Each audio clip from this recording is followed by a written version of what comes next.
Estimados oyentes, queridos amigos, encendemos las velas. Aquí comienza el candelabro.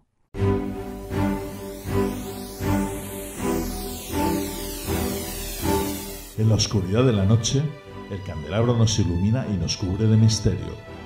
Arqueología imposible, geometría sagrada, simbología, encuentros cercanos a la muerte, esoterismo, ocultismo, misterios de la historia y ciencias de frontera que nos llevarán a otra dimensión. Todos los viernes a medianoche en Cadena Azul Radio y Azul FM. También puedes vernos en nuestro canal de YouTube y escucharnos en la plataforma iVoox.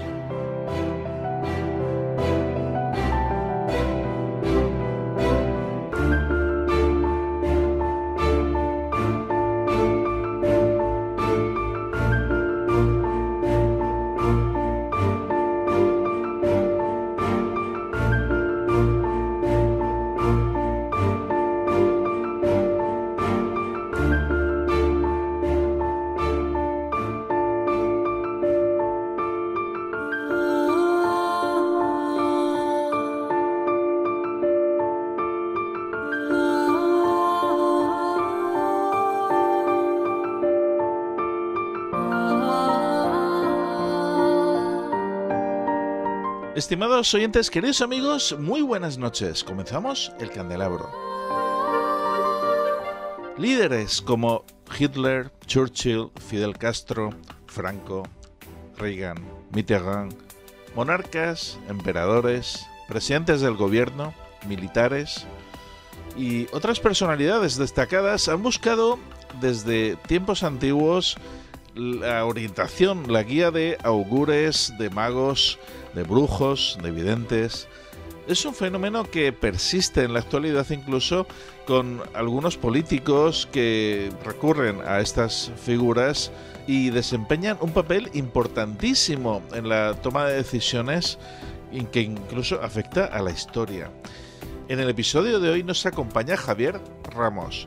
Javier Ramos es periodista, escritor y autor de un libro que se titula Magos, los videntes que moldearon la historia.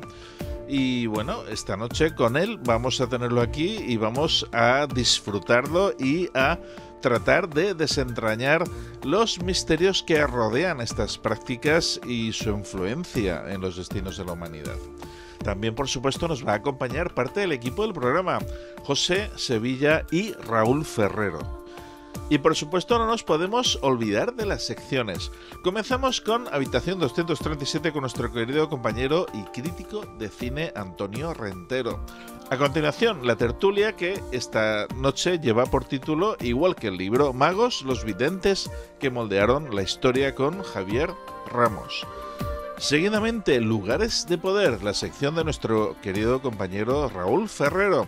Y por último, una nueva sección que estrenamos hoy mismo, la Biblioteca del Candelabro, con libros que vamos a recomendar cada semana sobre las temáticas que tocamos. En este caso, hablaremos de magia, videntes, brujos y cómo moldearon, cómo influyeron en la historia. Comenzamos. Hazte fan del candelabro en iVoox. Comienza con extras de nuestros programas, sorteo de libros y otros regalos. En iVoox verás una pestaña azul que pone apoyar y haciendo clic aquí podrás apoyar nuestra labor divulgativa con un coste mensual de 1,49 € al mes. Hazte fan del candelabro en iVoox ya mismo.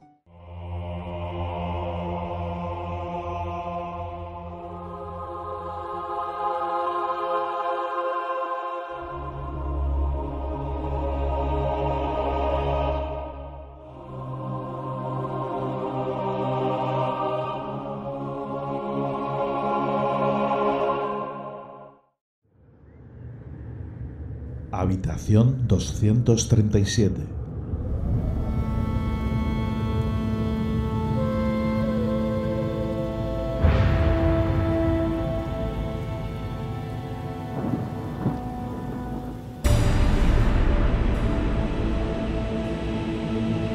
Saludos, Fernando, muy buenas noches y muchas gracias una vez más por esta invitación a que las puertas de la habitación 237 se abran dentro del candelabro.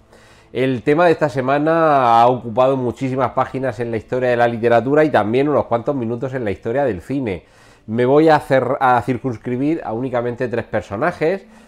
Algunos de ellos sí que pertenecen al mundo real, hay alguno que pertenece más bien a la leyenda, a la mitología y sobre todo a la historia de la ficción, pero yo creo que componen un triángulo equilátero apasionante: Nostradamus, Merlín y Rasputín.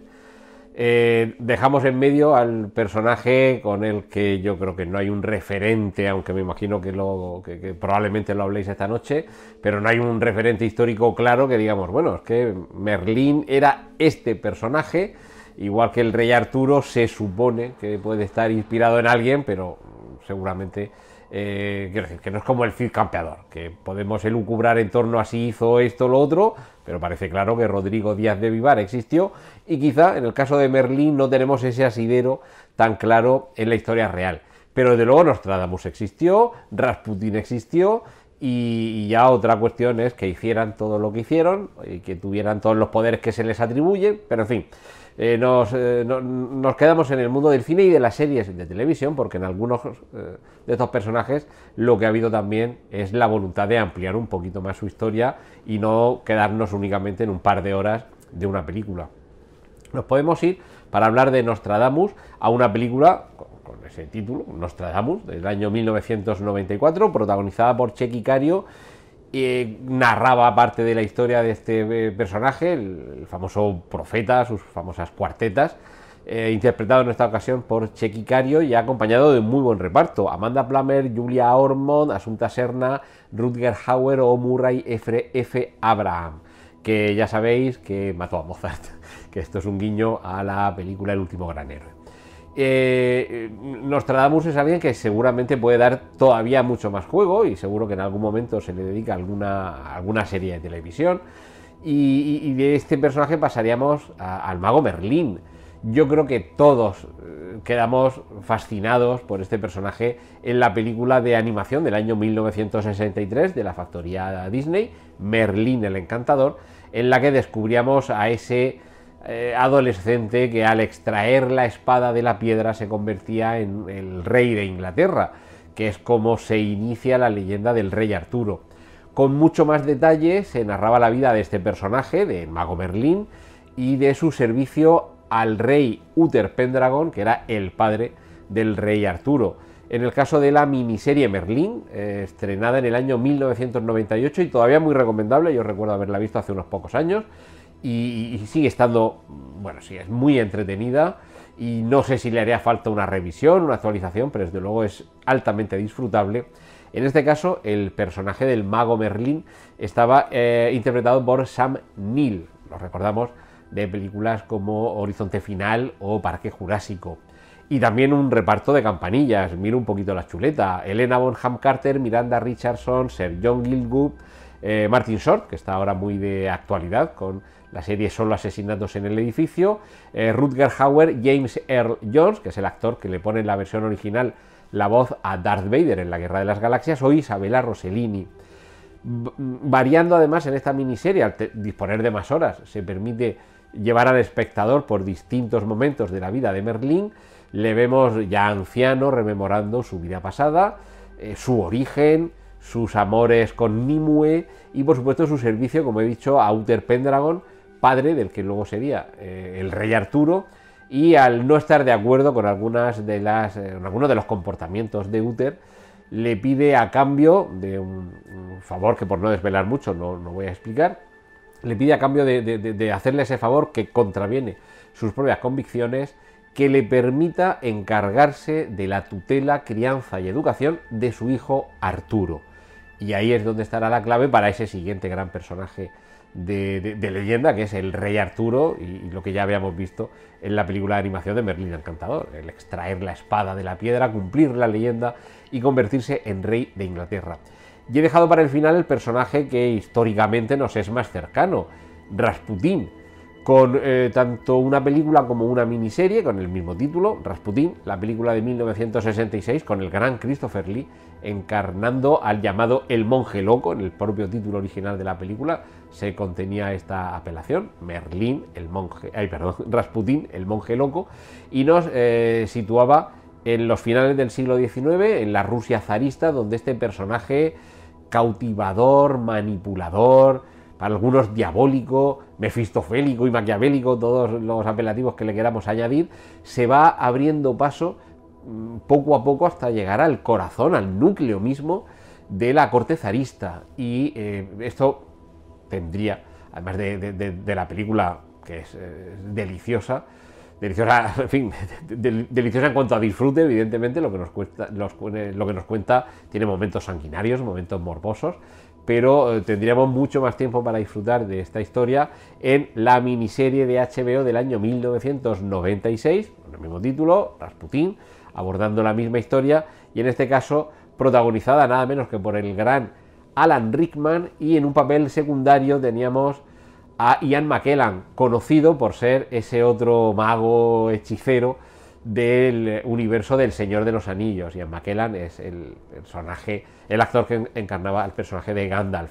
Y por cerrar con una película que coge al personaje real pero lo mete en un mundo de ficción, no me resisto a mencionar el personaje de Rasputín, que interpreta el actor Karel Roden en la película del año 2004 Hellboy, dirigida por Guillermo del Toro, basada en los cómics del mismo título del gran Mike Mignola, y con Ron Perlman encarnando a este Hellboy, a esta criatura que viene directamente del infierno pero se pone al servicio del bien en nuestro mundo a partir de la Segunda Guerra Mundial, y que en la trama de esa primera entrega del año 2004 precisamente tenía como uno de los villanos a un Rasputín rescatado de las garras de la muerte.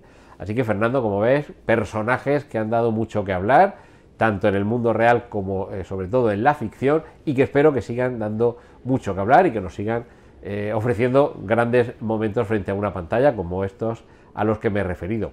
Y poco más por esta semana, Fernando. Una vez más, el agradecimiento a esta invitación desde el Candelabro a que nos adentremos en las puertas de lo que hay más allá de las puertas de la habitación 237. Un saludo muy afectuoso para ti, para tus invitados, para quienes nos oyen o nos ven a través de YouTube. Estás escuchando El Candelabro.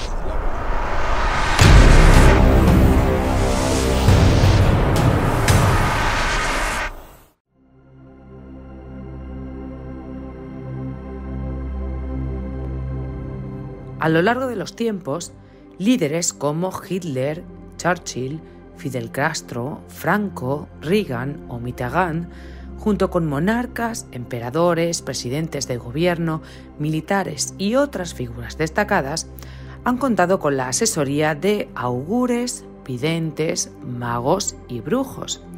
Este fenómeno perdura en la actualidad con algunos políticos que aún recurren a estas figuras, desempeñando un papel crucial en la toma de decisiones que impactan la historia de sus países. En el programa de esta noche, en El Candelabro, exploraremos este fascinante aspecto de la historia humana y viajaremos a épocas antiguas como el antiguo Egipto, Mesopotamia, la Grecia y Roma clásicas, hasta llegar a la actualidad, el siglo XXI, acompañados por Javier Ramos, periodista y escritor. Encendemos las velas.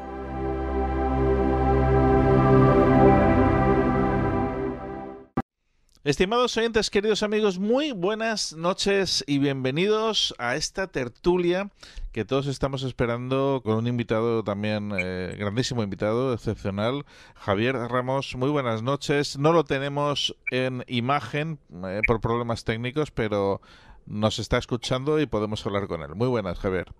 Muy buenas noches, Fernando, y el resto de contertulios, compañeros.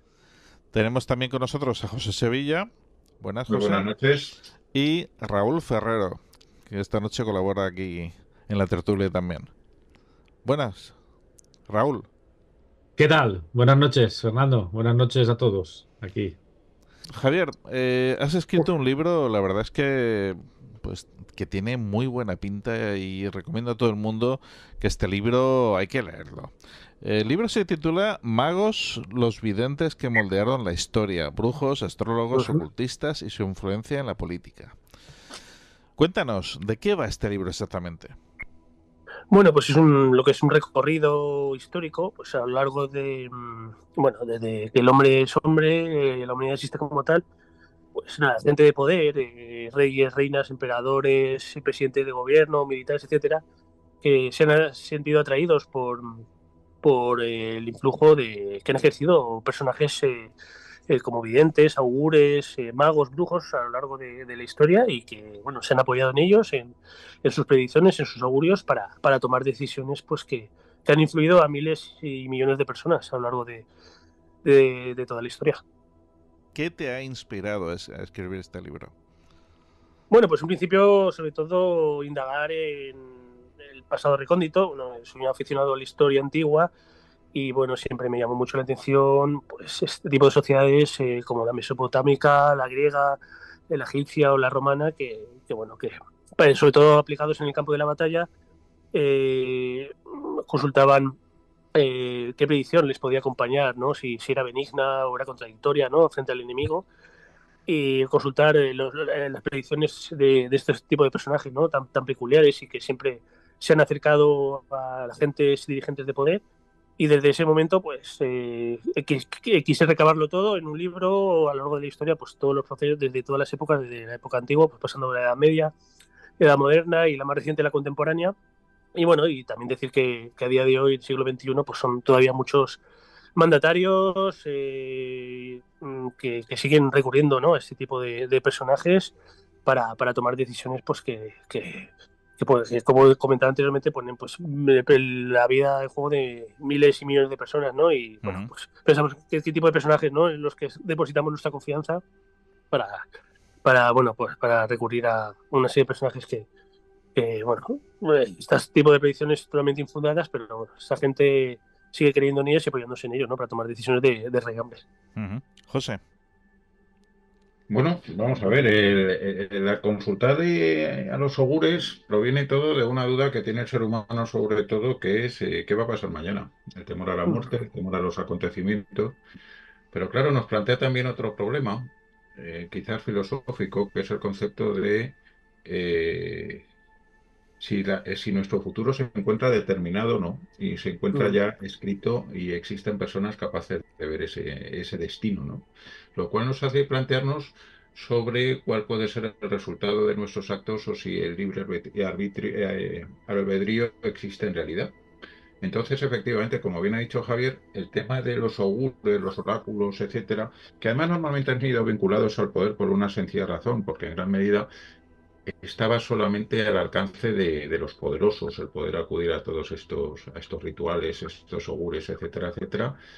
Es algo que sigue vivo hoy día y no tenemos más que pensar que incluso en nuestros días nos encontramos con que políticos, empresarios, etcétera, siguen acudiendo a este tipo de personas con esa facultad supuesta o no. Ahí ya lo vamos a dejar porque efectivamente hay casos en los cuales el nivel de acierto excede cualquier posibilidad estadística de poder aventurarse a ese futuro, ¿no? Entonces es un tema realmente recurrente en la condición humana, el querer saber qué nos va a pasar mañana. Parece que todo ejercicio de poder pues siempre necesita estar acompañado de un juego de adivinación, ¿no?, continuo, algo que dé pues seguridad y marchamo de confianza, ¿no?, ante la incertidumbre que nos depara en el futuro.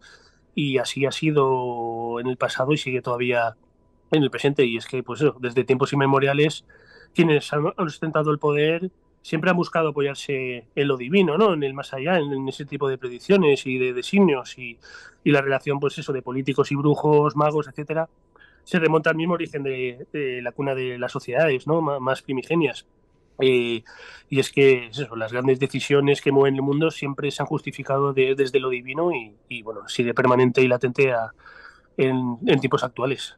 Precisamente comentábamos en un programa que hemos hecho hace poquito sobre astrología que es algo que en Asia, por ejemplo, se vive y mucho. La gente depende literalmente de lo que digan esta gente que trata de adivinar a través de la astrología pues prácticamente de toda su vida. Sí, sí, cierto. Si nos remontamos tiempos atrás, por ejemplo, en el tercer milenio antes de Cristo, los antiguos babilonios, pues ya fueron quizás los pioneros, ¿no? Que hicieron hincapié en la posición de los astros, de los objetos celestes, para determinar con exactitud, pues eso, deseos, intenciones de los dioses. Y de esta manera nació la astrología, que pues ¿no? En los orígenes propios de la historia siempre iba acompañado, ¿no? Como disciplina, ¿no? De conocimiento y de virtud. Y bueno, tenemos ejemplos, ¿no? En las ruinas de Nínive, en Asiria, se han hallado tablillas que muestran pues esos motivos astrológicos y bueno, pertenecientes al rey Asurbanipal. Es posible que fueran una copia de originales datados tiempo atrás, pero bueno, tenemos que decir que los famosos, los divinos babilonios, emplearon el método singular, ¿no? Para predecir el futuro, muy, muy relacionado con la visión global del cosmos. Raúl. Bueno, a raíz de lo que está comentando Javier, yo creo que la magia, la superstición, ha estado presente en todas las civilizaciones antiguas, ¿no? Sobre todo pues, la babilónica, la mesopotámica, la sumeria.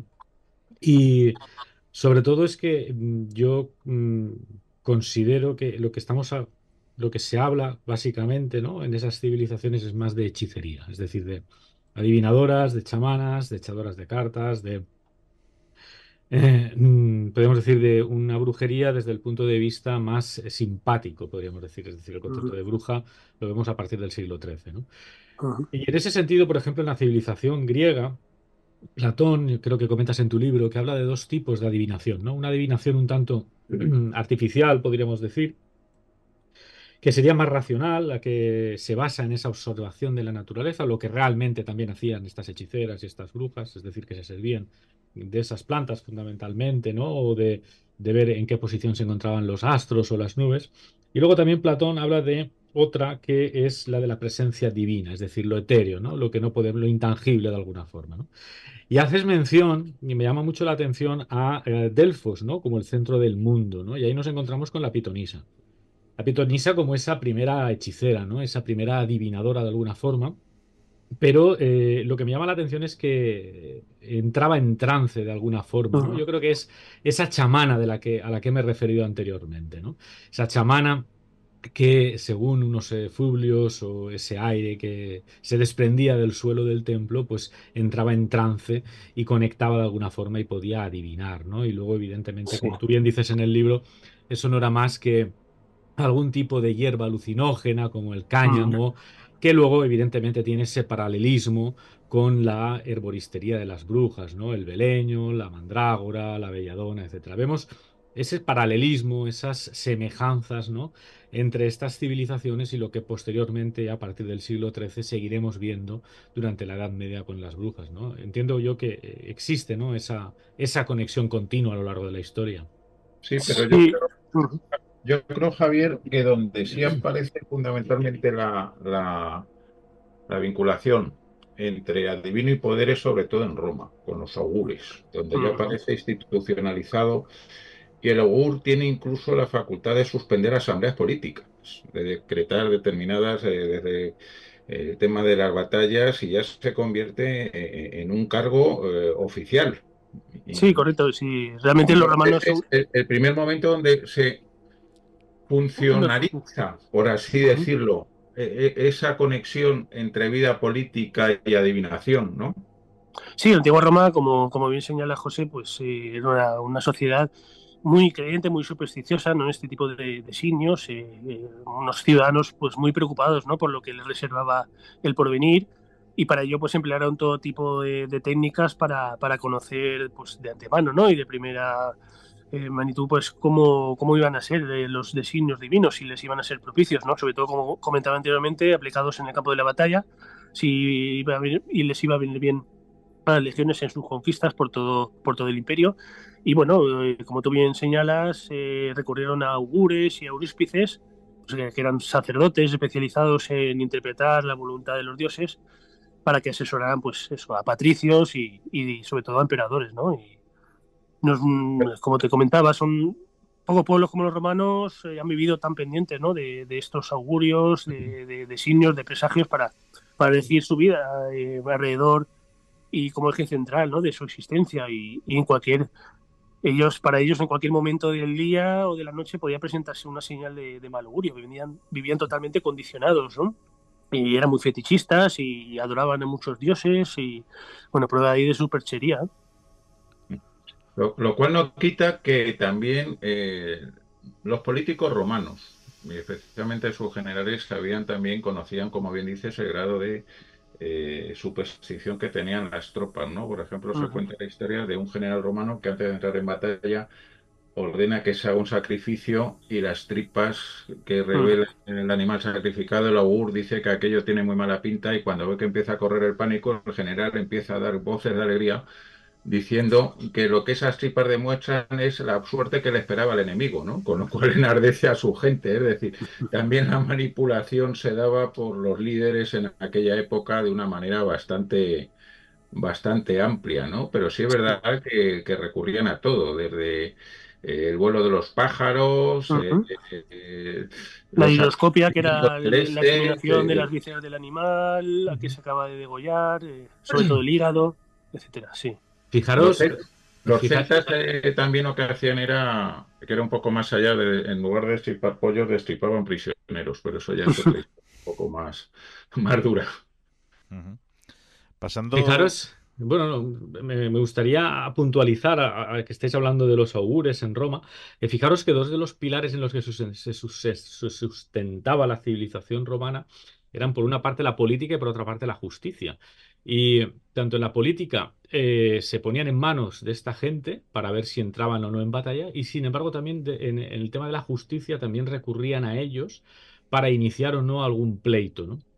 Por tanto, yo creo que la imagen que tenemos, ¿no? de la justicia con los ojos tapados, la balanza, tal, al final, fijaros que dos de los pilares fundamentales quedaban en manos de gente que se encargaba de adivinar según viera el vuelo de las aves o según las tripas que se desparramaran, ¿no? Es curioso, de hecho, por lo menos.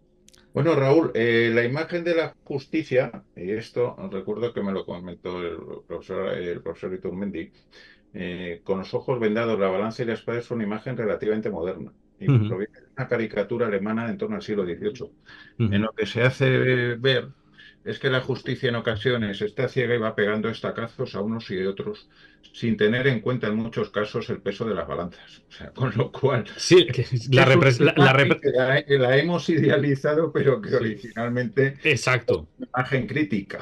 Sí, creo que la representación puede ser moderna, pero que el icono, la verdadera esencia de la justicia que iba dando palos a diestro y siniestro, ya lo vemos en estas civilizaciones. ¿Se representaba de alguna forma antiguamente, José?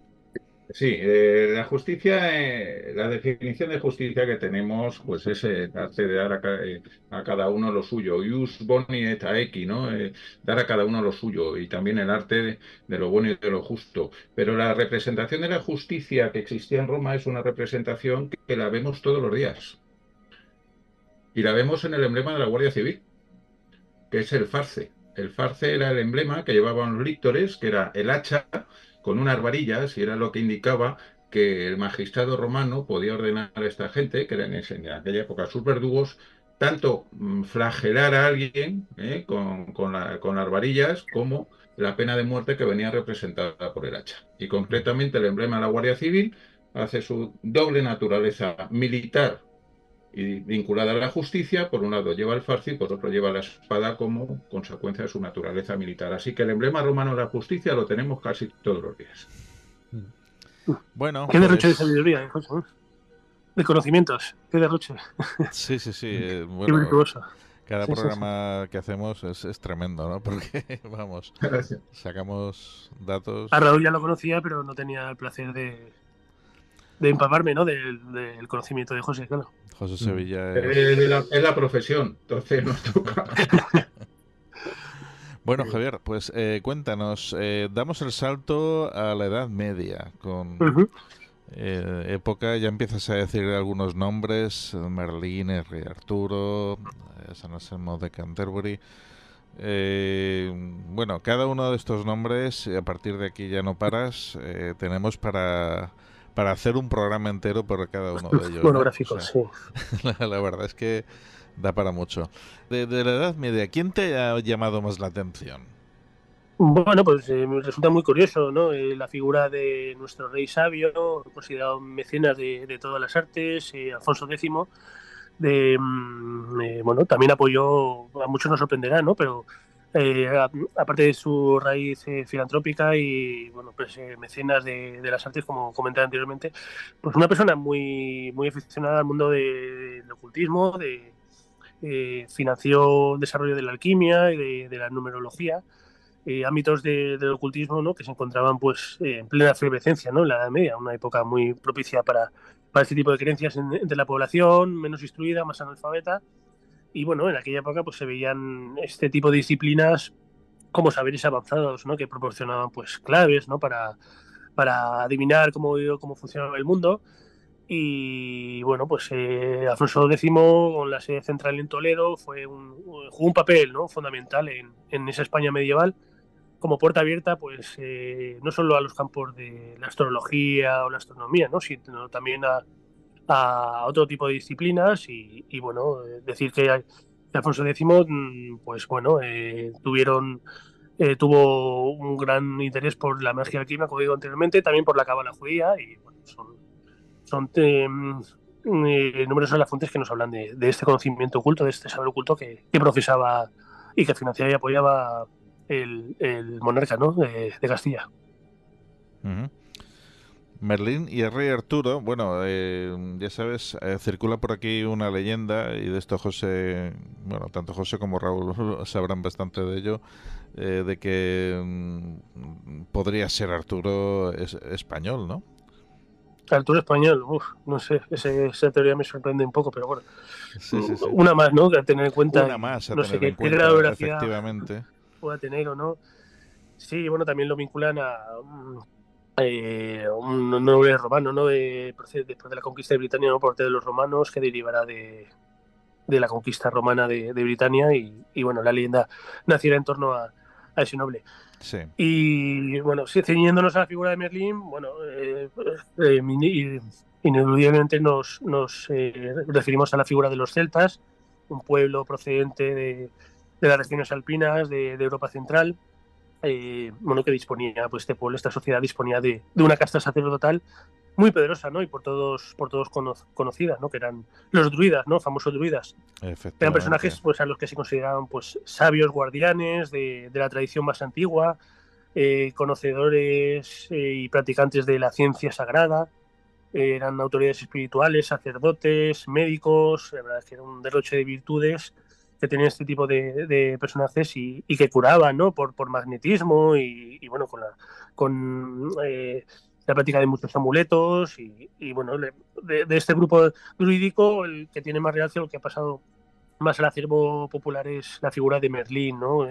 Bueno, que para ello, pues para crear este personaje, quizás la realidad es que nos nombrábamos en la figura de un mago galés que había vivido en el siglo VI.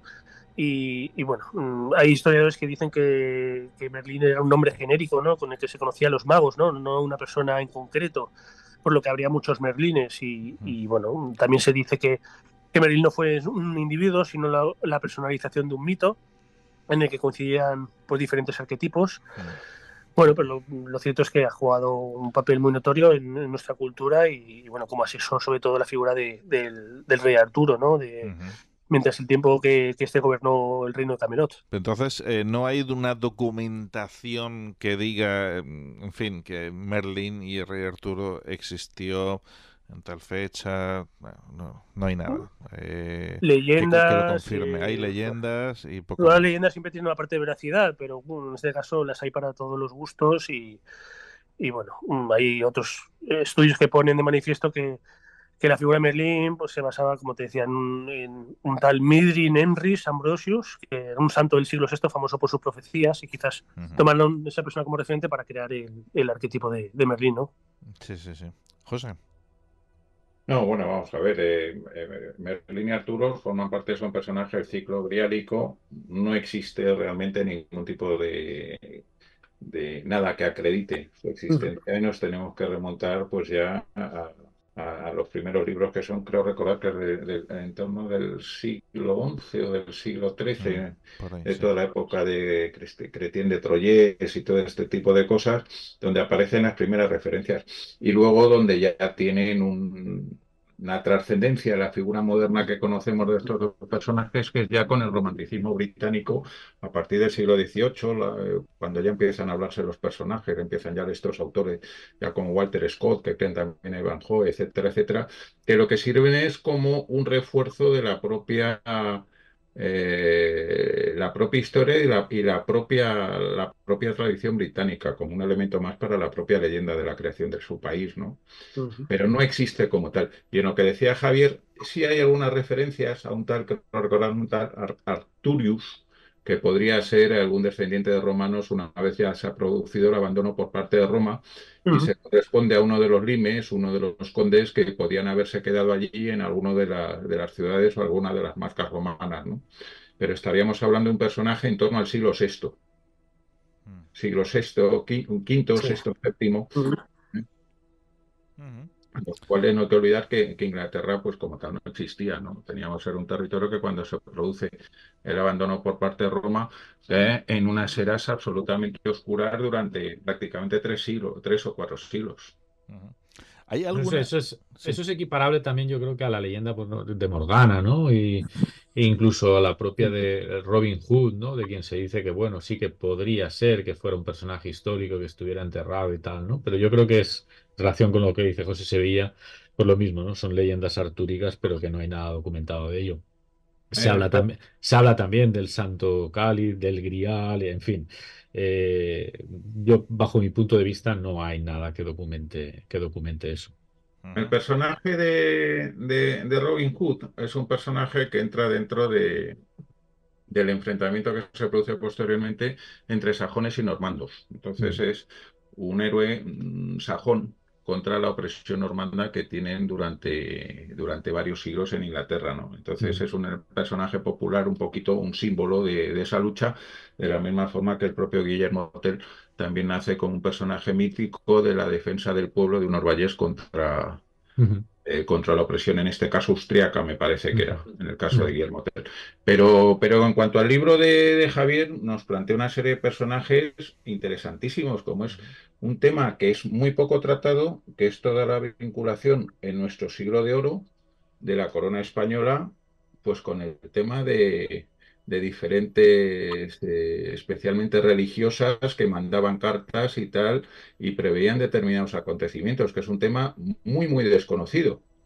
¿Qué nos cuenta, Javier? Sí, bueno, pues podemos hacer referencia, sin salir de la Edad Media, de la figura de Sor María de Santo Domingo, bueno, una época ahí ambivalente entre el medievo y el Renacimiento, bueno, pues una cristiana tan ejemplar, ¿no? Como también polémica, perseguida por el Santo Oficio, cuyas, pues eso, místicas visiones y su devoción, ¿no? Muy arraigada, pues trascendieron de los muros, ¿no? Del convento de Santo Domingo, donde residía, para formar parte, pues, de eso, de la literatura, de la historia de la literatura española del siglo de oro.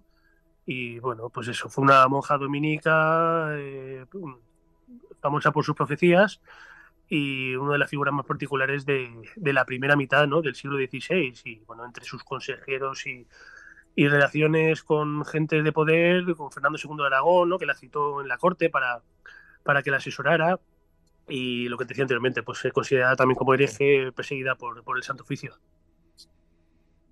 Claro, es que hay que tener en cuenta una cosa interesante, que es que a diferencia de otros países, ya a partir del reinado de los Reyes Católicos y durante el reinado de los Austrias, todo el tema de las profecías y tal, fundamentalmente la peculiaridad española es que se realizaba por místicas o por místicos, con lo cual tenían que tener mucho cuidado porque enseguida el Santo Oficio les apretaba, pero creo recordar que incluso se llegan a anticipar el desastre del Invencible, por ejemplo, entre otras cosas. Sí, eso parece también con la figura de María Jesús de Ágreda, ¿no? En tiempos de... Bueno, eso es posterior, tiempos ya de Felipe IV, que también se decía que tenía el don de la bivocación, que era capaz de permanecer en su convento y al mismo tiempo evangelizar a los cristianos, a los indígenas del Nuevo Mundo, ¿no? Que territorios que habían conquistado los españoles anteriormente, ¿no? A mí lo que me llama la atención de Sor María de Santo Domingo es lo que Joseph Pérez, el historiador español, pues bueno, comenta, ¿no? Que dice, en tu libro dices, sus arrebatos y sus revelaciones son la admiración de todos. Cuando comulga, ve a Jesús en la hostia. Se imagina a sí misma con un anillo al dedo, símbolo de su matrimonio místico con Jesús. Claro, es que era difícil que no entrara la Inquisición o el Santo Oficio frente a estas revelaciones de alguna forma. Es decir, se llegó a manifestar que ella era la novia del Nazareno, era la novia de Jesús, ni más ni menos, ¿no?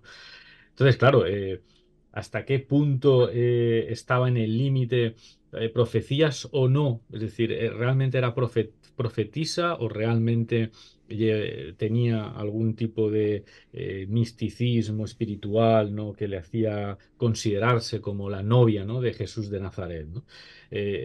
Veo lógico también que entrara el Santo Oficio o la Inquisición ante, bueno, pues ante estas afirmaciones, ¿no?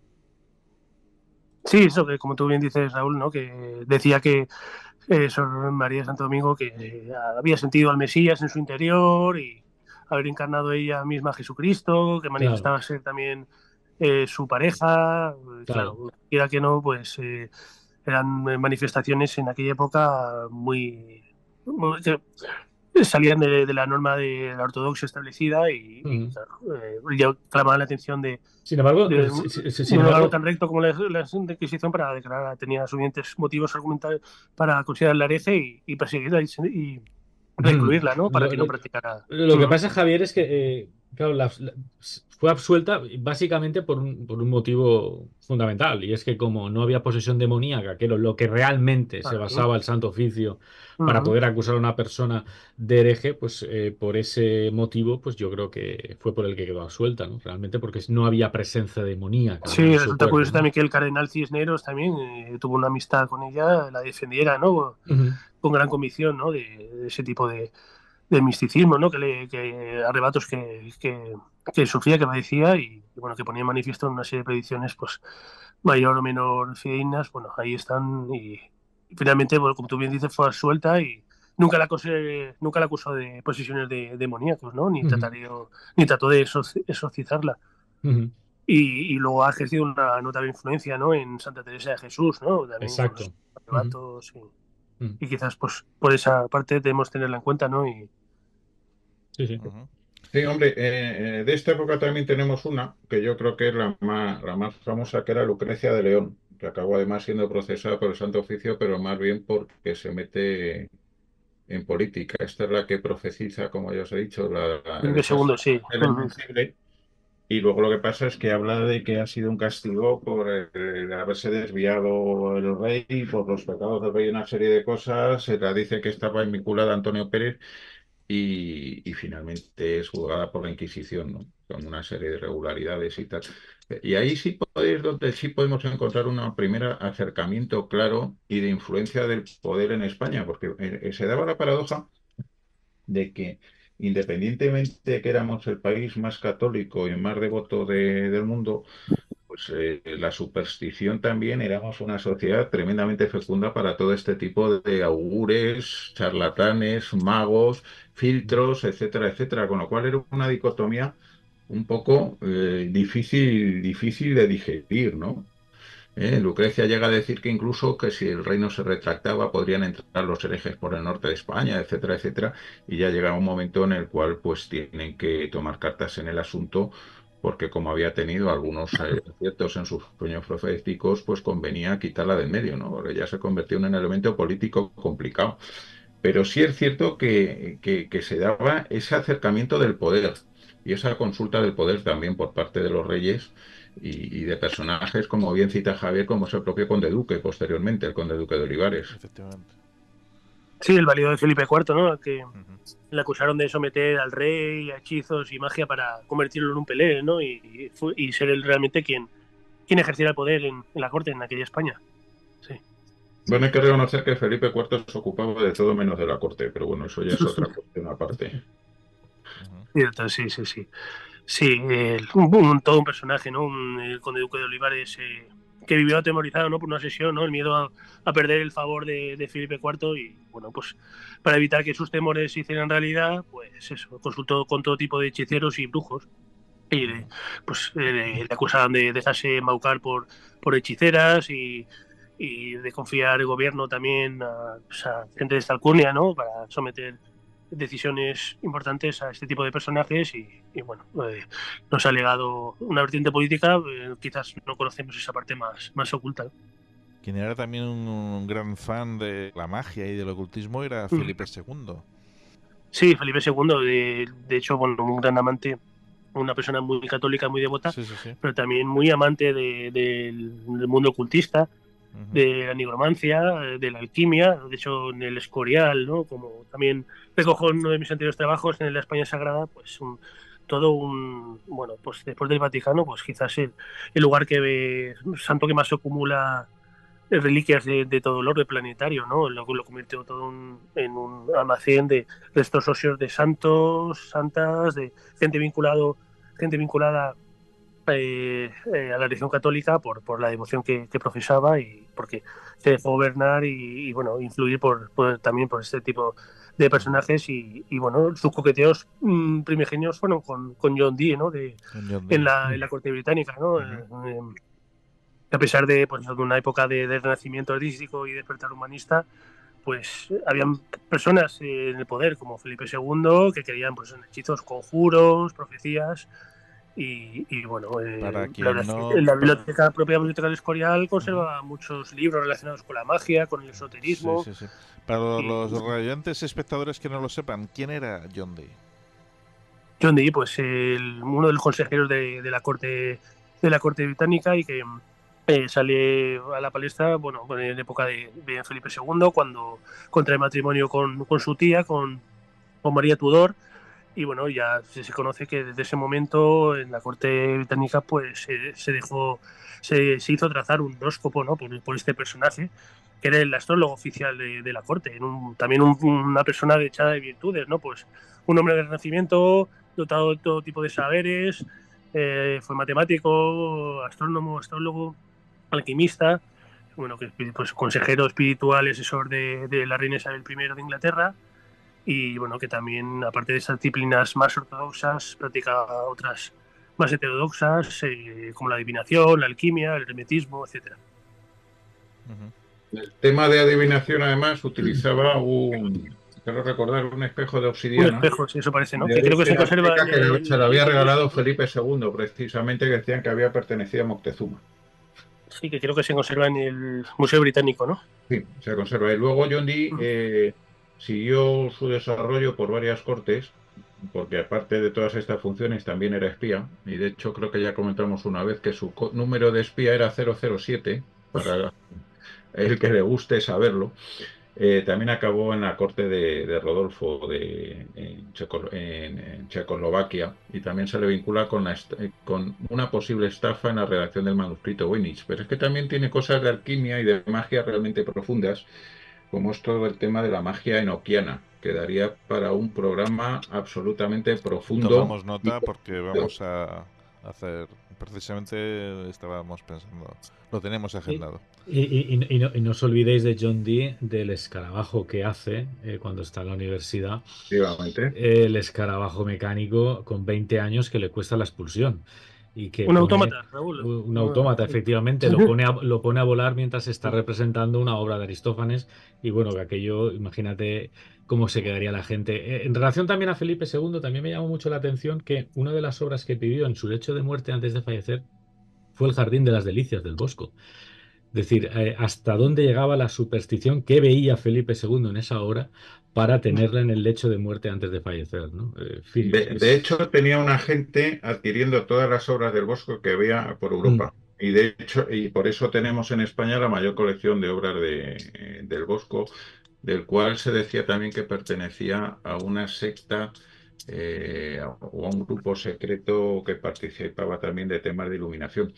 Y hay un cuadro, especialmente que lo habréis visto, que se corresponde totalmente con las llamadas experiencias cercanas a la muerte. Es un cuadro oscuro con un círculo al fondo al cual se ve figuras que se van acercando con una luz al final y que desde luego plantea muchas preguntas ese cuadro. Otro buen programa también, Pues para ponerlo ahí en la recámara, los enigmas en el arte. Desde luego. Sí. Apasionante. Bueno, y en esta época no podemos olvidarnos de Nostradamus también. Sí, Michel Nostradamus, el que está considerado pues el adivino más famoso de la historia, ¿no? Yo lo he reflejado en el libro, pues sobre todo la influencia que ejerció en la reina consorte de Francia, Catalina de Medici, quien confiaba pues ciegamente, ¿no?, en sus predicciones, ¿no?, de este evidente, ¿no?, también de profesión médico, pero dotado de unas cualidades al parecer excepcionales, ¿no? Cierto, si hablamos de este personaje, pues qué decir de él, ¿no? Que es famoso y conocido por su libro de las profecías, ¿no? Que son casi un millar, ¿no?, de cuartetas poéticas que supuestamente pues predicen eventos futuros y bueno, de todo, es muy conocido, ¿no? El acervo que nos ha transmitido y que muchos han querido identificar pues sucesos como la Revolución Francesa o el ascenso de Napoleón, las bombas disparadas en la Segunda Guerra Mundial en Hiroshima y Nagasaki, o incluso el más reciente atentado contra las Torres Gemelas de Nueva York, como alguna de las predicciones, ¿no?, que muchos fanáticos pues tratan de identificarlas con esas profecías, pero bueno, esto lo dejamos al juicio y a la interpretación del lector. Efectivamente. ¿Sería Javier la Baba Vanga de la actualidad? Nos tomamos.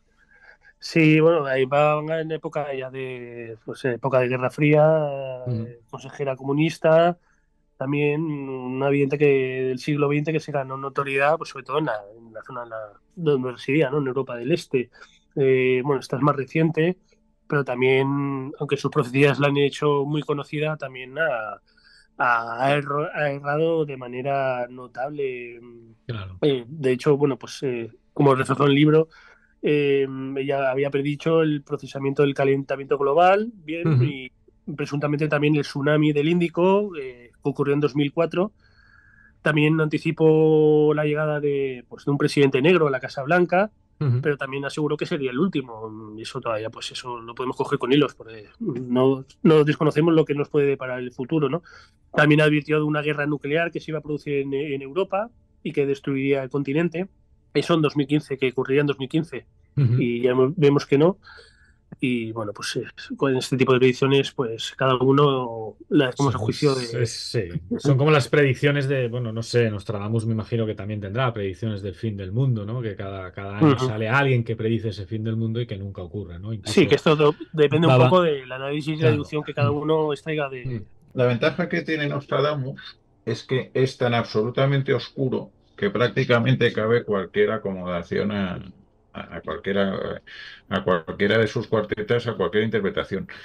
Aunque hay algunas que realmente pues son bastante curiosas, ¿no? Como es, por ejemplo, la que habla de Hister y que proviene de Centro Europa y que se llevará la sangre y el fuego y tal, y que es razonablemente acertado vincularle, por ejemplo, al nacimiento de Hitler, o la vinculada también a Napoleón, ¿no? Porque Nostradamus, cuando cobra fama, es cuando predice la muerte de un rey, que dice, y el león morirá en jaula de hierro, no sé qué, no sé cuánto. Y era un rey que en un torneo se parte la lanza, le entra una astilla en el ojo y lo mata, ¿no? Entonces eso es lo que realmente es la primera de las cuales le dan fama dentro de la corte. Pero luego, claro, Nostradamus, entre otras cosas, es judío, y la Inquisición pues no estaba muy por la labor de permitir determinadas cosas. De ahí que viene esos textos tan absolutamente retorcidos, y que quizás el mayor intérprete, que es von Brune, pues lo que nos sigue dejando es abierto un montón de cosas. Y luego lo que sí tenemos es que cada vez que llega el fin de año, en las redes sociales nos dicen profecías de Nostradamus para el año 2025. Siempre hay algún volcán, alguna guerra, alguna no sé qué, alguna crisis, alguna de esas. Con lo cual, por orden de probabilidades, seguro que aciertas con alguna. Sí, lo cierto es que las profecías son muy genéricas, ¿no? No precisan ni lugares ni fechas y hablan de un personaje o de pequeños grupos de personas, pero sin referirse a nadie en concreto. Y entonces es todo muy, muy ambiguo, ¿no? Y cogido con hilos. Así que... Mira, en relación a Hitler, hay un libro que escribió el general Sánchez de Toca, que se llama Los profetas del bosque. El general Sánchez de Toca, que murió hace unos pocos años, era un general español de Estado Mayor que estuvo destinado en la OTAN, en Centro Europa, y se dedicó a coger profecías que había por Centro Europa. Y entonces hay una del siglo XV aproximadamente que dice que hay que guardarse del hombre que lleva la araña en el brazo. Con lo cual, la interpretación del hombre con la araña en el brazo para una persona del siglo XV que hable de alguien que lleva una esvástica en el brazo resulta bastante acertada. Y luego te habla también de la guerra y de los hombres que se moverán en casas que van sobre toneles. Es una casa sobre tonel para una persona del siglo XV, podemos interpretarlo con el típico semiorugo alemán de la Segunda Guerra Mundial que se va desplazando por el campo, no sé. Hay de vez en cuando fogonazos del futuro que sí resultan fácilmente aplicables a acontecimientos. Lo que pasa es que, como bien dice Javier, ninguna profecía va con una fecha cerrada. Y luego, bueno, como antes decía, tenemos personajes aquí como Cagliostro, Saint Germain, Rasputín. Cagliostro me gustaría a mí, porque hace una referencia, Javier, en el libro, a que es el creador de la secta de la masonería egipcia. Me gustaría que nos comentara un poco sobre esto. Bueno, es un personaje considerado como, bueno, yo lo titulo como el mago que revolucionó Europa y un personaje muy curioso, ¿no? Y la verdad es digno de consideración, ¿no? Un personaje fascinante, pues se atribuye la capacidad de curar las enfermedades más difíciles, más complicadas, de hacerse invisible, de tener el don de la invisibilidad y, bueno, y ser alquímico, ¿no? El poder transmutar los metales y convertirlos en oro. Era un noble pues, de formación de medicina, tener conocimiento de medicina, eso era notorio. Y de ahí pues que coqueteara con otro tipo de disciplinas más herméticas y con la quimia, con el ocultismo. Y como tú bien dices, Raúl, pues afiliado, perteneciente a simpatizante, ¿no? De sociedades secretas, ¿no? Se dice que perteneció a los Rosacruces, a los masones, y que, bueno, pues en su devenir, en su existencia por las cortes europeas del siglo XVIII, la verdad es que ejerció por su magnetismo una notable influencia y fascinación de los monarcas europeos, ¿no? De aquella época, ¿no? Un poco embaucador y timador también, ¿no? Sí, cierto. Que al final muchos de estos personajes reúnen también esa última característica, ¿no? Cuando, igual que John Dee, cuando con Edward Kelly pues también se une, ¿no? Y que también pues era un poco embaucador, ¿no? Y también engañaba un poco, ¿no? Y al final yo creo que muchos de ellos se servían un poco también, no sé si del desconocimiento, de la ignorancia, pero utilizaban también esas triquiñuelas, ¿no? Para engañar a la gente. Sí, ese legado permanece a día de hoy y por eso consideramos que la adivinación y este tipo de prácticas son disciplinas, ¿no? En desuso y que están mal vistas por la sociedad, aunque los políticos sigan recurriendo a ellas, pero consideramos que el único misterio en torno a los videntes es que resulta difícil de creer que haya todavía gente que crea en ellos y, bueno, aquí recurrir a la psicología conoce perfectamente las técnicas que utilizan este tipo de personajes para convencernos de que realmente conocen nuestro futuro, ¿no? Y está todo en ilusiones y son trucos que, como tú bien dices, pues gente de estos conocimientos o en épocas pretéritas analfabeta y no ilustrados, pues se dejan embaucar por gente dotados de... La desesperación en muchas ocasiones te lleva a recurrir. La necesidad de creer en algo y aferrarse a algo correcto, sí. ¿Qué me puedes decir de Papus? José sonríe. Papi es uno de los grandes. Papus. Grandes. De los grandísimos. Llegar en cauce, sí. Muy desconocido, nacido en España, curiosamente. pero es Creo que de en los... La Coruña, ¿no? O por la zona en Galicia, ¿no? La zona así. Sí, pues estaban de viaje sus padres. Pero vamos, Transitoriamente, sí, claro. Papi es uno de los grandes ocultistas del 19 y cuya lectura es absolutamente imprescindible para Mm. cualquier aficionado a todos estos temas. Sí, sí, por supuesto. Ujú. Sí, y antes que Rasputín ejerció considerable influencia, ¿no? En la corte rusa de los zares. Sí, porque se decía que además de poder sanar con sus manos, tenía el don de poder controlar la climatología, los relámpagos, era capaz también de hacerse invisible, como antes decíamos de Cagliostro, y bueno, pues como médico y cirujano, pues hasta el día de su muerte a causa de una tuberculosis, mientras servía en la Primera Guerra Mundial, pues como bien dice José, pues fue Papus el escritor esotérico más influyente y más prolífico, ¿no? de Francia. Ujú. ¿Cómo ha influido lo que es la magia y el ocultismo en la política? Ujú. Pues como hemos dicho al principio, a lo largo de la Sí, historia, pero creer en... ¿ha cambiado algo de la antigüedad por ejemplo, a la actualidad? No, si antiguamente se recurría augures, chamanes, como decía Raúl, videntes, ese tipo de personajes siguen existiendo, pero se han transmutado en personajes actuales de hoy día, siglo XXI. Adoptan otros roles, pero al fin y al cabo el poder y la influencia que ejercen y el engaño en la mayoría de ocasiones a neófitos de la materia, gente ignorante, pues sigue causando estupefacción, ¿no? Pues, gente que continúe dejándose embaucar, ¿no? Por este tipo de personajes. Y desde que se ha ostentado el poder, que son todos los políticos de épocas y movimientos, ya no ciñéndonos, ¿no? A lo que es el contenido del libro, ¿no? Los que se han acercado a estos personajes y bueno, quien más, quien menos, y extrapolándolo a sociedad genérica, pues en alguna ocasión ha consultado o consulta en algún personaje vinculado con lo sobrenatural, con el más allá, ¿no? Que al mismo tiempo pues ejerce una expresión singular del poder. Ujú. Siguen existiendo y altísimo nivel. Por ejemplo, teníamos, y hablamos si hablamos de Cuba, hasta hace poco había un auguro, vamos, los principales santeros cubanos hacían unas predicciones que posteriormente tenían que ser aprobadas por el régimen y se publicaban. Castro lo practicaba, Maduro lo practica, Ronald Reagan y Nancy tenían Ujú. su propia augur privada. En Argentina lo ha habido, pero es que el propio Franco también lo tenía.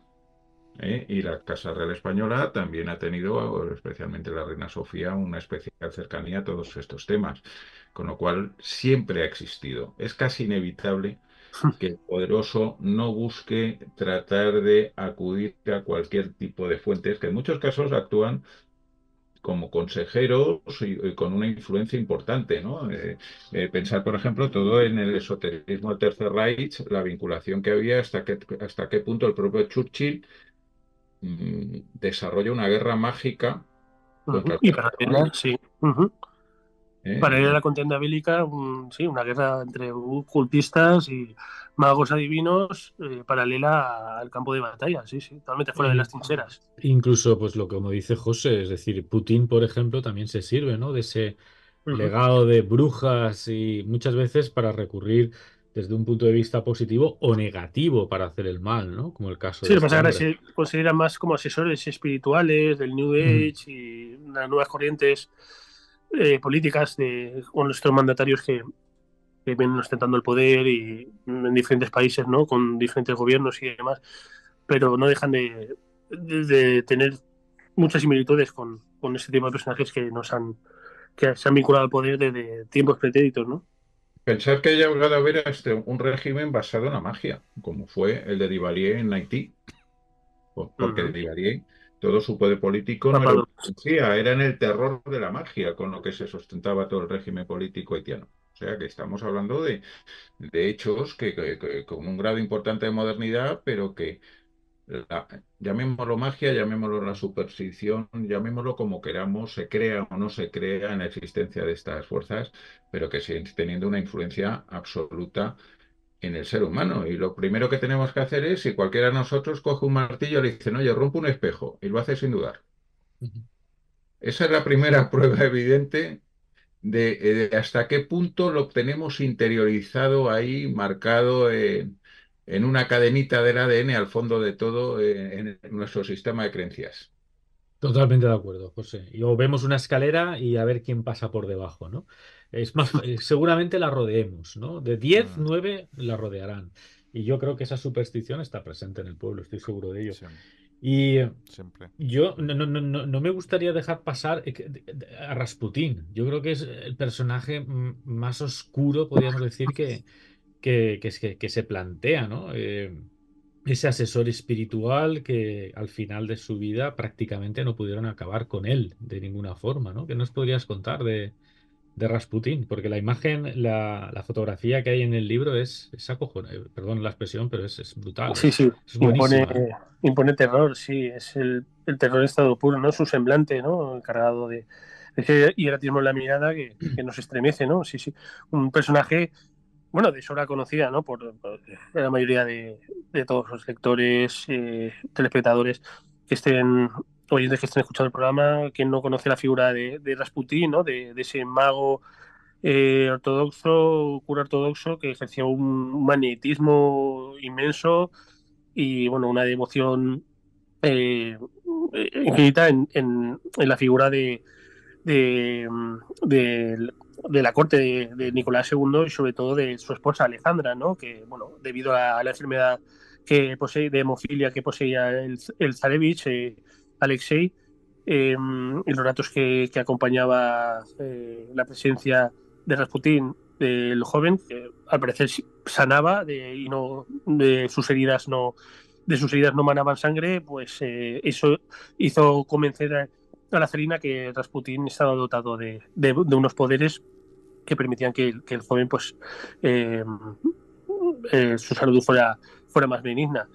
Pero bueno, conocemos la figura de Rasputín, un personaje de vida disoluta, borracho, mujeriego, jugador, todos los vicios encarnados en esta figura, hasta que, bueno, debido a su magnetismo y a su aura bueno, de ese poder y esa influencia que ejercía en la gente que se le acercaba, consiguió adentrarse en la corte zarista y bueno, y El estar tercer, el primer el día. tercer, el tercer hombre más poderoso, ¿no?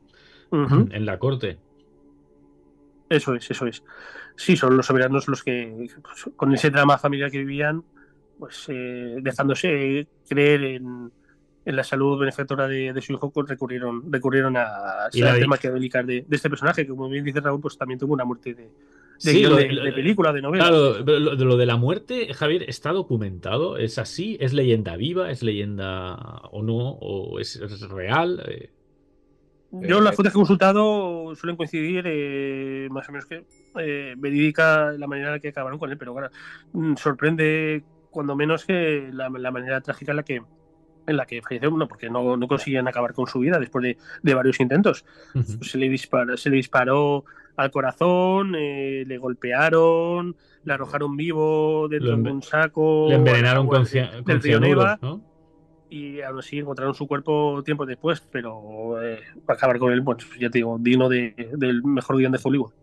Mm. pero fijaros que Rasputín, curiosamente, acierta perfectamente en la profecía de su muerte.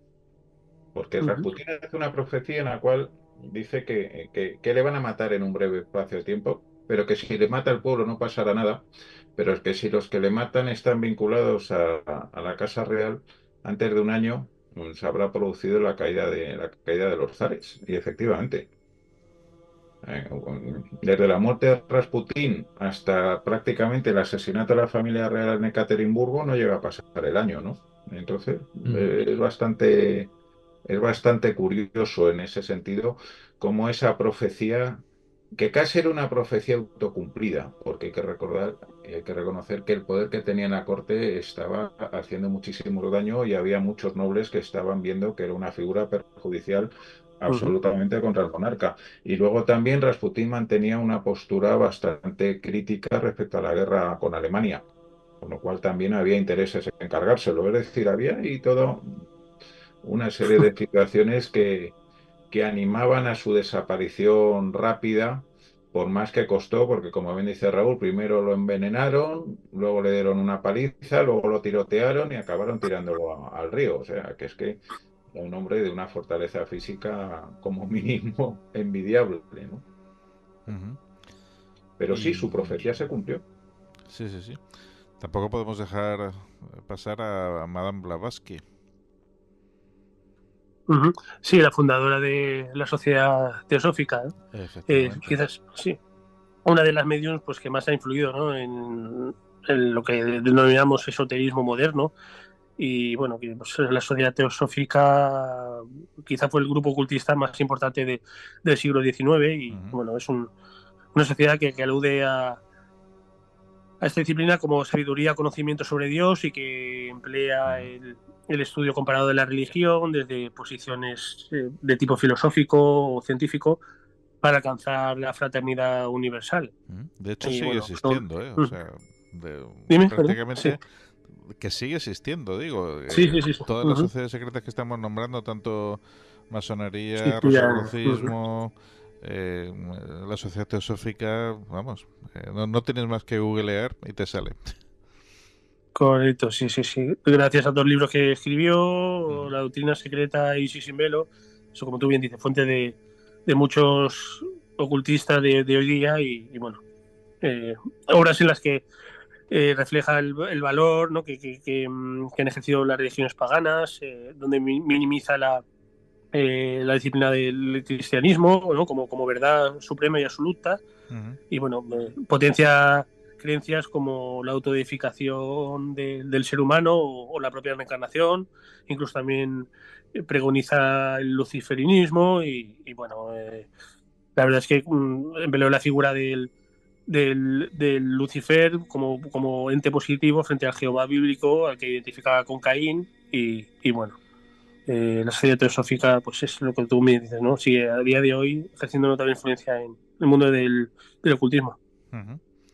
Háblanos, bueno, también veo aquí que nombras a la masonería.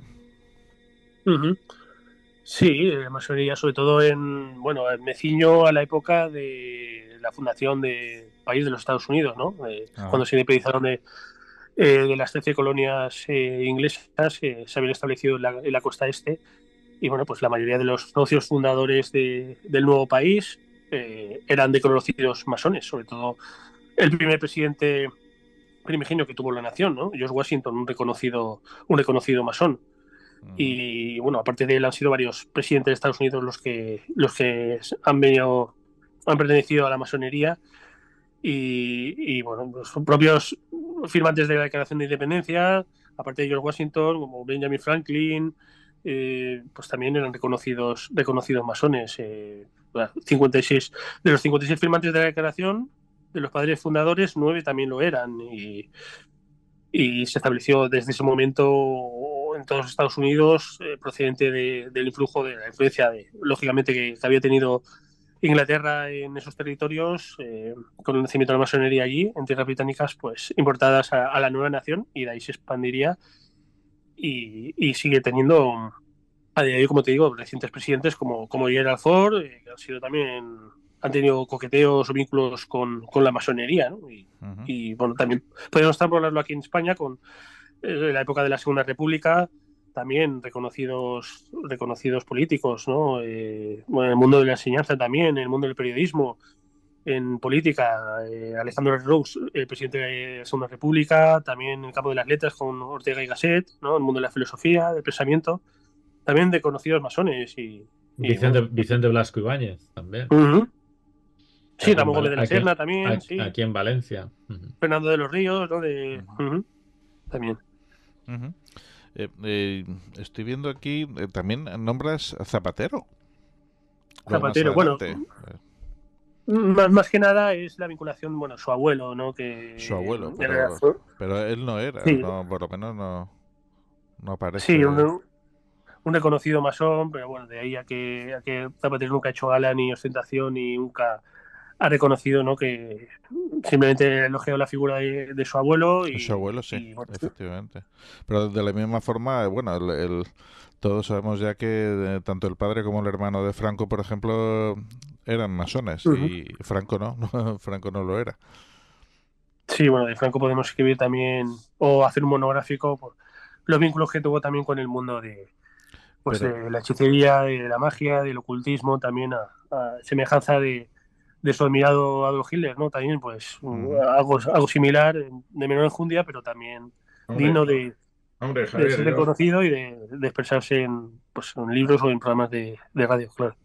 ahí hay que tener en cuenta una cosa. Franco, su principal contacto con todo el tema del mundo mágico es a partir de su estancia en África. En África, sí, correcto. Entonces ahí es donde llega a tener incluso, por así decirlo, su bruja de confianza, que es la que le pronostica en gran parte de su futuro. Sí, voy a discrepar contigo porque has dicho su admirado Hitler. Franco a Hitler no lo tragaba.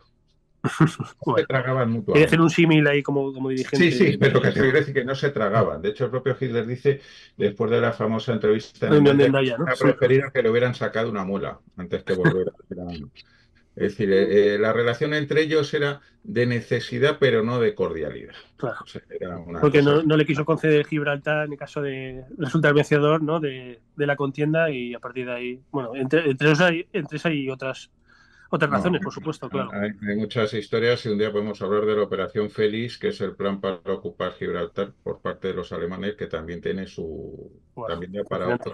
para otra película, para Sí, otra sí, sí. película.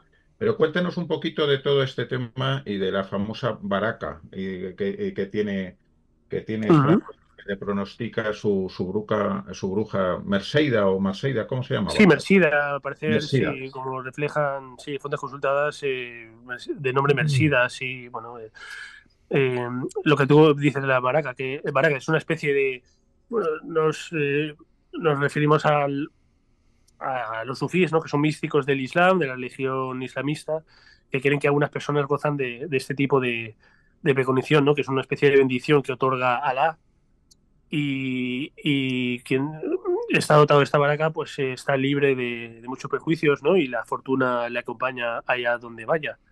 Y bueno, se consideró pues esta especie de creencia como sinónimo, ¿no?, de una suerte de tipo milagrosa. Y se dice, pues, las fuentes nos dicen que uno de los personajes poseedores de esa denominada baraca pues pudo ser Francisco Franco, alguien que cimentó su carrera como militar, ¿no?, en la propia guerra de África, en su estancia en Marruecos, antes de que estallara, ¿no?, el conflicto bélico, ¿no?, de nuestra reciente historia. Y a partir de ahí pues se creó ese aura de misticismo que siempre le ha acompañado y que, bueno, que dice que siempre le ha resultado beneficiosa para justificar su cruzada nacional sindicalista, ¿no? Es cierto, Javier, esa interpretación que hablan del Víctor, del emblema del Víctor, como un símbolo mágico. No tengo conocimiento lo que me comentas pero vinculado al sufismo, a la baraca. Sí, es que una de los comentarios que se hace es que como símbolo mágico de Ujú. protección o de fortuna es la utilización del Víctor, porque para los que no conozcan es una especie de logotipo que se usaba mucho, especialmente en la guerra civil y en la posguerra, que luego ha ido desapareciendo. Es una V con un palo, con un Ah, signo vale, sí, sí, el símbolo arriba de con Víctor. una T, ¿eh? Eso Ujú. está formado con las palabras, con las letras Víctor y se conoce así, es como un símbolo, ¿no? Sí, sí, sí, sí, sí, ya sé que te Como refieres. Sí, un icónico, sigilo. sí, símbolo, sí, de la UE. Sí, bueno, lo cierto, en este caso, muchos conocemos la atracción que tuvo el general por los objetos de poder, ¿no? También, sí, también quería hacer el símil anteriormente con Hitler, por este tipo, ¿no? Como la lanza de Longinos, del canciller alemán, o en este caso con la mano de Santa Jesús de Agreda, de Santa No, de Teresa de Jesús, Santa Teresa, perdón, de Santa Teresa. Santa Teresa, correcto, perdón, por parte de Francisco Franco, y también por el manto de la Virgen del Pilar, ¿no?, que también pues, objetos fetichistas a los que consideraba dotados de ese aura que le preconizaban suerte y sobre todo en el campo de batalla, y queramos o no, resultó victorioso de la contienda y bueno, pues luego estableció, como todos sabemos, 40 años de dictadura. Raúl, sí. Estábamos hablando antes, estaba comentándolo antes José, el tema de los presidentes sudamericanos, ¿no? Nicolás Maduro, Perón incluso, Hugo Chávez, Fidel Castro, y que se sirvieron o se sirven, no tengo duda de ello, creo yo, de la santería de alguna forma, ¿no? Santería cubana, la yoruba, en fin, de toda una serie de procedimientos un tanto, algunos rayando la magia negra, ¿no? Para mantenerse ahí en el puesto, en la presidencia, ¿no? Incluso creo que dices que Nicolás Maduro llegó a estar poseído, ¿no? Por un alma, ¿no? ¿Qué piensas sobre esto? Es decir, porque incluso llegas a decir también el tema de un presidente americano, que no me saldrá el nombre, el último presidente americano que hubo, como Trump. el Trump, exacto, como que estaba poseído por el diablo de alguna forma, o que era el anticristo, ¿no? ¿Qué opinión te merece, ¿no? Que bueno, al final que todos estos presidentes recurrieran en algún momento a esta magia negra, entre comillas. Sí, bueno, conocemos que en la zona del Caribe, en América Latina, son regiones no muy influidas por estas religiones sincréticas, ¿no? Provenientes del África colonial, ¿no? De la trata de intercambio de esclavos, ¿no? Que la trajeron de esos territorios y mezclados con eh,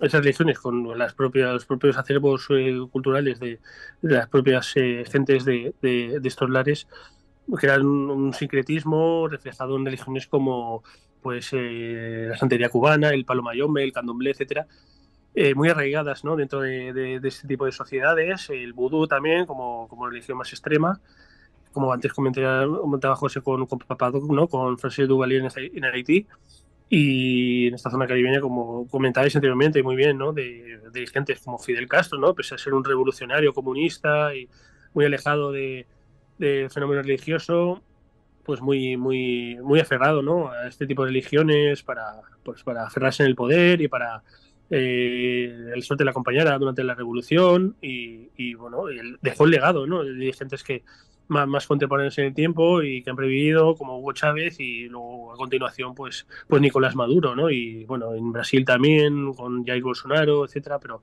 sobre todo en estos países de América Latina, Venezuela, Cuba, por sus estrechos vínculos a nivel histórico-político, pues donde más Pero influencia han ejercido. es un poco paradójico, ¿no? Porque estamos hablando de culturas donde hay un gran arraigo al cristianismo, ¿no? Es decir, prácticamente roza el fanatismo y sin embargo se derivan hacia prácticas un tanto Sí, supersticiosas, oscuras. heterodoxas, oscuras, ¿no? Que estarían en contra, ¿no? De esta religión.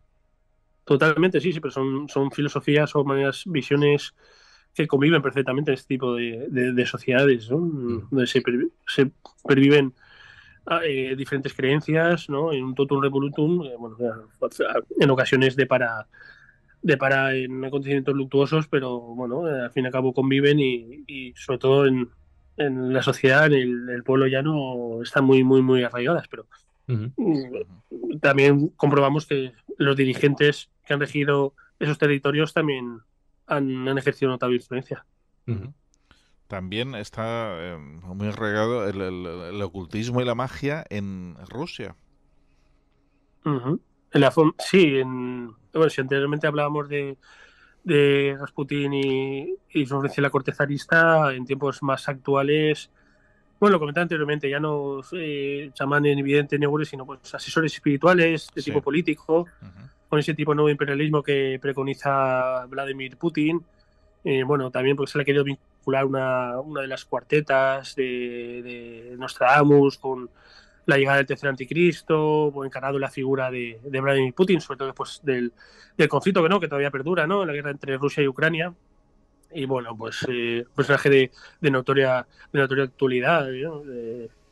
Considerado como el tercer anticristo, destructor del mundo, como dice Nostradamus, un líder político religioso que tendrá la intención de destruir todo a su paso y ponerle fin a la humanidad, pero como comentas anteriormente, todo muy ambiguo y cogido con hilos y muy sin concreción ninguna, simplemente porque queremos identificar a un ser esta calle a nivel político como la encarnación de todos los males, ¿no?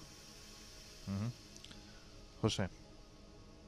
No, daros cuenta que es que volvemos a los primeros tiempos. Es decir, seguimos hablando de magia, de adivinación del futuro y de poder. Entonces, nos da igual hablar de Nínive, de Roma, o de Moscú o del Washington de día. Sigue siendo algo que va vinculado al querer aferrarse al poder y el querer tener cada vez más poder la persona que está gobernando en un momento dado. Entonces es algo, vuelvo a insistir, que es algo casi inevitable y que va en nuestra condición humana. Pero claro, vuelvo a insistir, nos plantea la duda fundamental. ¿Está escrito el destino, Javier? ¿Tú crees que está escrito el destino? Bueno, soy de los que piensan que me decanto por el libre albedrío, ¿no? Que somos dueños de nuestros actos, de nuestros actos futuros y bueno, no quiero pensar que esté todo ya designado de antemano, porque si no, la vida tal y como la conocemos, nuestra existencia por aquí que estamos de paso sería un poco aburrida y bueno, carente de emoción, ¿no? Así que me quiero dejar llevar por la incertidumbre, por la concatenación de sucesos, a favor unas veces serán más positivos, otros más negativos, pero bueno, estamos marcados y por influencias de todo tipo, ¿no? Que no controlamos. Y entonces son esas circunstancias las que nos deparan y jalonan nuestra existencia, ¿no? Y bueno, quiero dejarlo todo en el aire por tener un mínimo de esperanza, ¿no? De un futuro que esperemos que sea, bueno, pues no de tal como lo estamos viendo, sino que le dejemos a nuestras generaciones venideras un mundo mejor.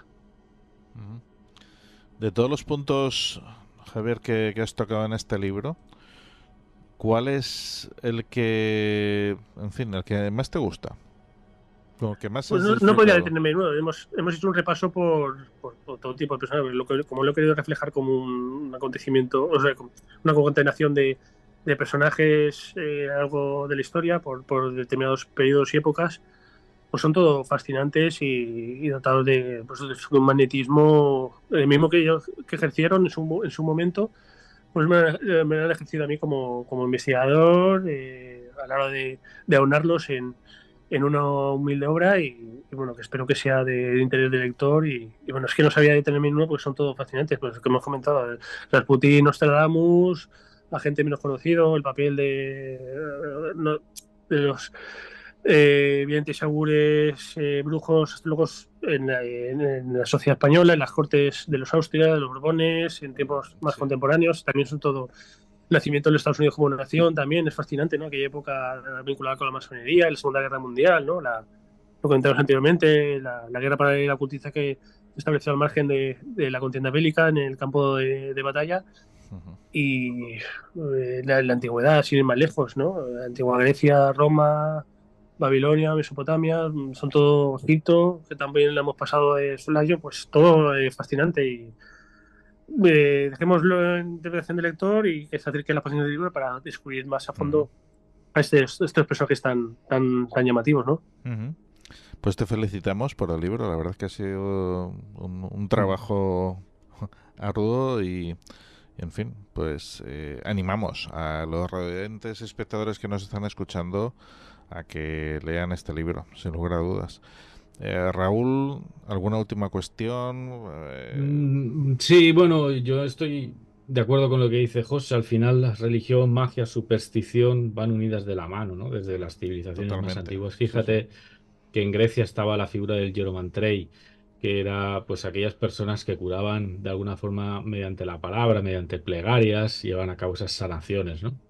Hay un libro de Pedro Leinentrago que se llama La curación mediante la palabra desde la antigüedad, que es muy bueno. Desde aquí lo recomiendo porque es la visión objetiva de un académico de la historia que da una visión tremenda de cómo mediante la palabra se puede curar, ¿no? Y hoy en día, pues trasladándolo a lo que es las religiones, pues vemos a ese cura que celebra la misa, ¿no? Y que mediante esa palabra, de alguna forma, también los fieles se quedan encantados de alguna forma o buscan esa palabra reconciliadora, ¿no? Por el el que celebra la misa, ¿no?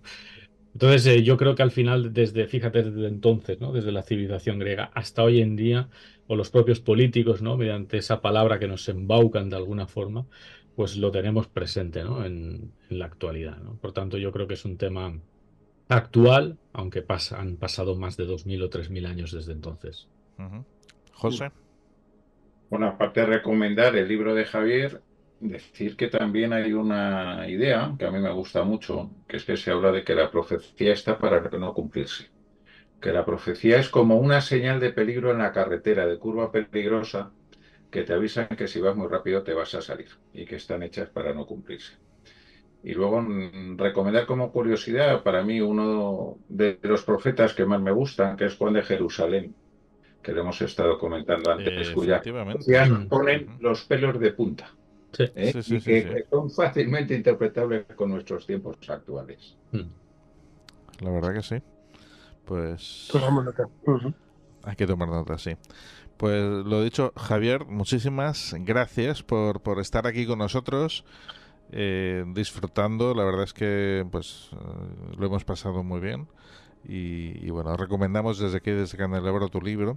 Y antes de irnos, también, queridos oyentes y espectadores, por favor no os vayáis, porque continuamos con la sección de Raúl Ferrero, a quien tenemos aquí ahora mismo, Lugares de Poder. Así que, pues lo dicho, no os vayáis, que enseguida viene esta sección.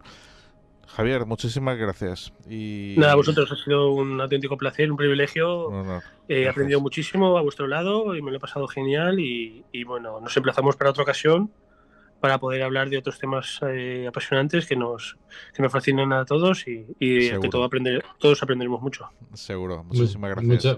Muchas gracias, Javier. Un abrazo. A vosotros, un placer. Un placer. Chao. Estás escuchando El Candelabro.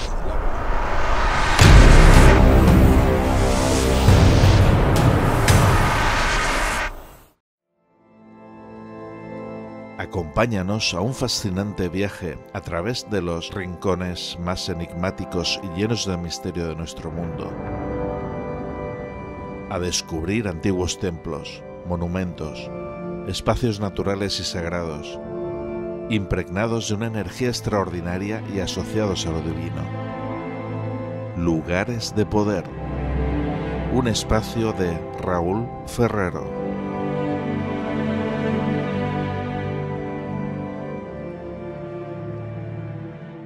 Buenas noches, queridos oyentes del Candelabro. Bienvenidos una noche más aquí a vuestra sección Lugares de Poder. Hoy vamos a hablar de uno de los pueblos malditos y al mismo tiempo centro neurálgico de energía a nivel de nuestra península.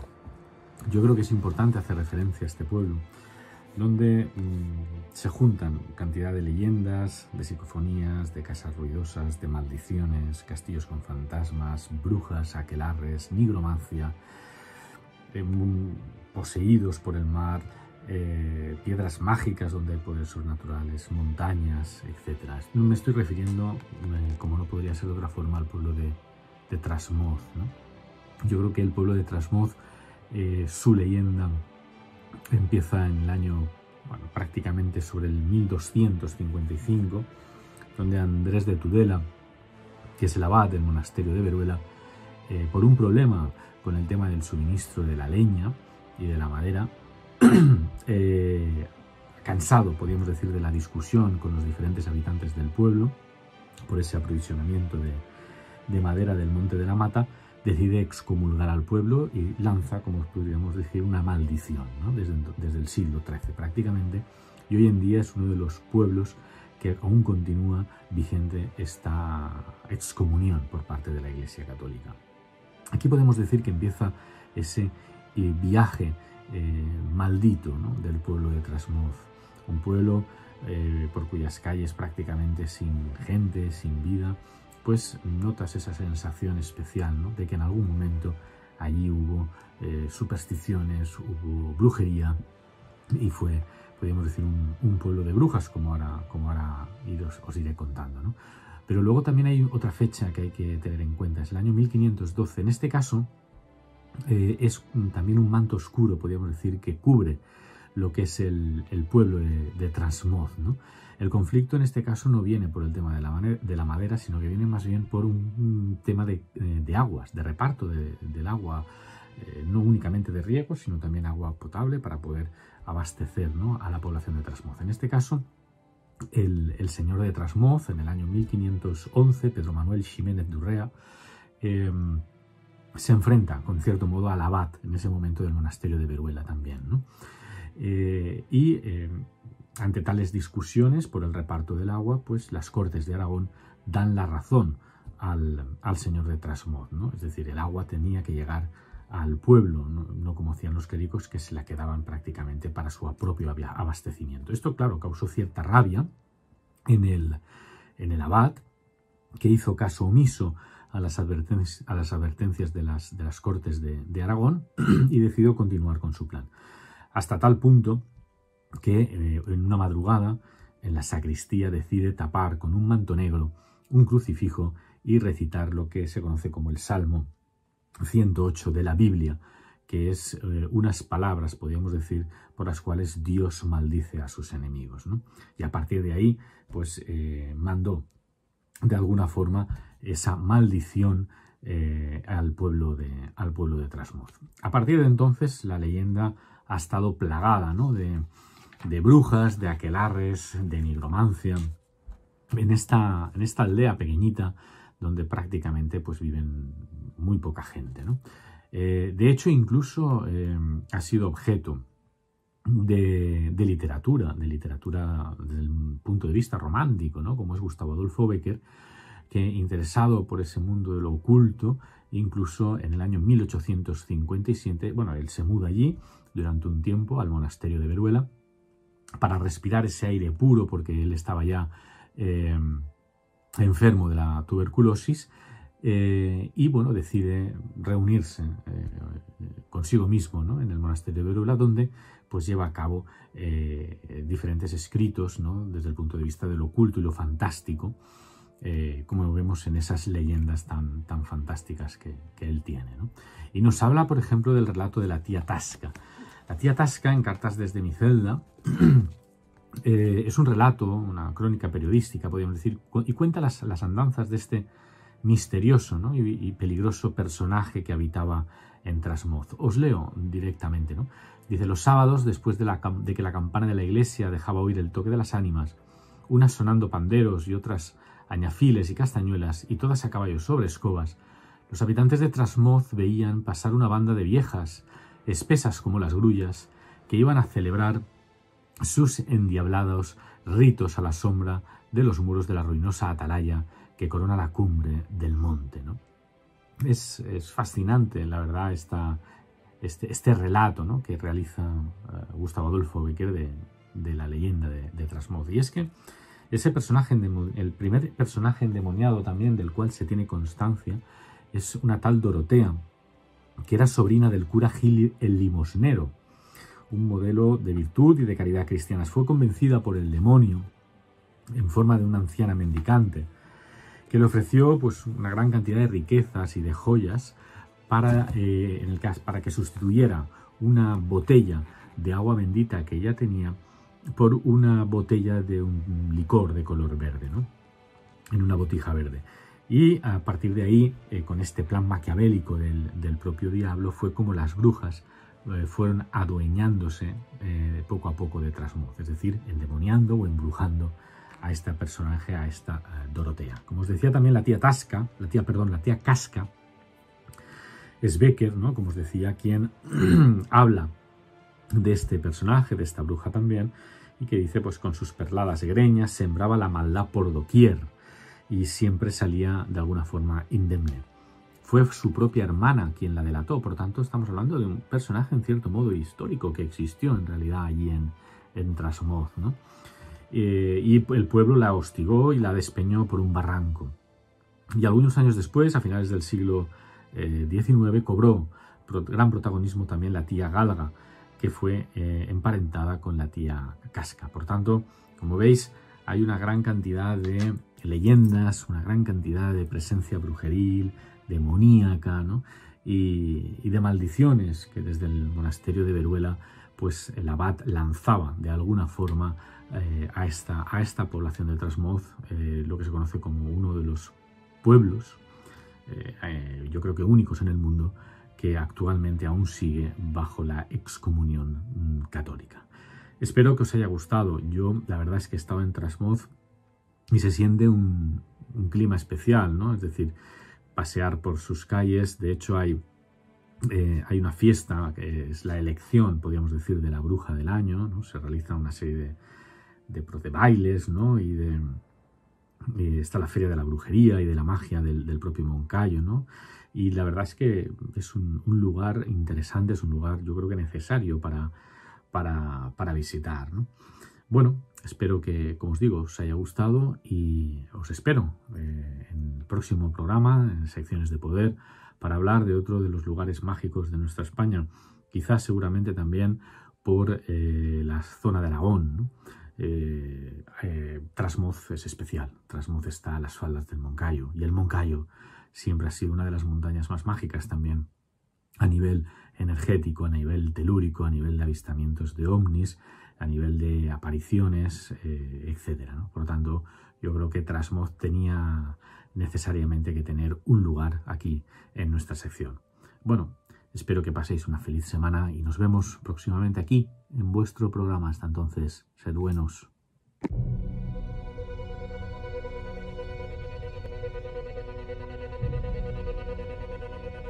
La biblioteca.